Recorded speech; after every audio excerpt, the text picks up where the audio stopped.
ఇలాంటి power of గీతాని ఎవరైతే ఉన్నారో 108 శ్లోకాస్ లోపల 108 పద్యాల లోపల ఒక చిన్న పోయంగా సార్ తయారు చేయడం ఏదైతే ఉందో చాలా అద్భుతమైనటువంటి విషయం. దయచేసి ప్రతి ఒక్కరిని కూడా ఎంకరేజ్ చేద్దాం. ఎందుకనంటే పుస్తకం ఏదైతే ఉందో ఒక పుస్తకం రాయడం అంటే ఆషామాషి విషయం కాదు.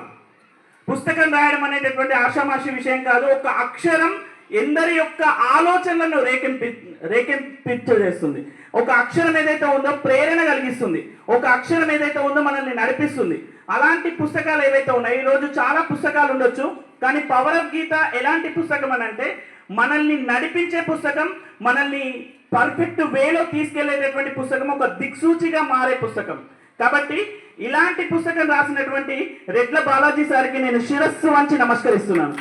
ఎందుకనంటే ఈ రోజు చాలా మంది ఇక్కడ కనిపిస్తున్న ప్రతి ఒక్కరికి కూడా స్ఫూర్తినిచ్చే స్ఫూర్తి ప్రదాతలందరికీ కూడా ఒక పుస్తకమే స్ఫూర్తి.